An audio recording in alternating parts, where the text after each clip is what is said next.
Je vous raconte encore ces 3 heures ou 4 heures que j'ai passées avec les victimes.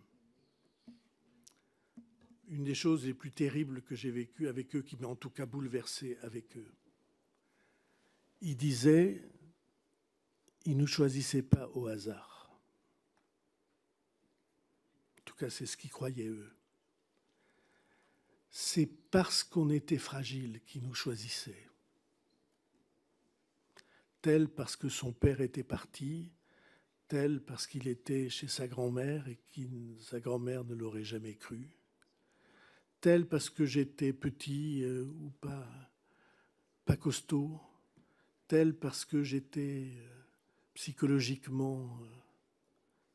eux disaient, ils ne nous choisissaient pas au hasard. J'ai jamais oublié une seconde cette affirmation des victimes. Donc peut-être il y a un profil type. On est plusieurs ici à avoir été harcelés dans la cour de récréation. Ce n'est pas les grands costauds qu'on harcèle dans la cour de récréation. Ni les garçons, ni les filles.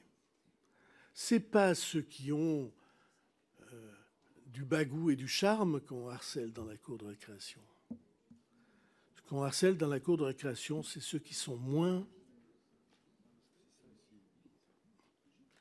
affirmés que les autres. Et on est nombreux à pouvoir en parler ici. Et donc, la question, vous avez dit, c'est quelle alerte et quelle prévention et quelle réforme. Alors peut-être je peux tout de suite aller aux réformes. Il y en a une en tout cas qui est importante pour moi. Les Allemands, nos voisins allemands, ont eu cette affaire depuis, des affaires comme ça depuis 2010. Et ils ont pris une loi le 8 avril, je crois, de cette année. Et ils ont dit on va mettre deux choses. On va mettre une autorité indépendante, un haut commissaire, je ne sais pas quoi, avec deux groupes autour de lui, un groupe de scientifiques et un groupe de victimes. Un conseil des victimes, un conseil scientifique et un conseil des victimes. Je pense que c'est une bonne idée. Je pense qu'ils y ont réfléchi plus que nous et je pense que c'est une bonne idée. En tout cas, je suis certain qu'il faut des victimes pour mieux écouter les victimes.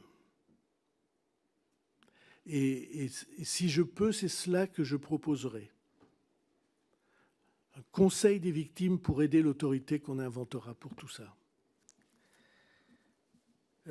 Ensuite, Monsieur Chudeau,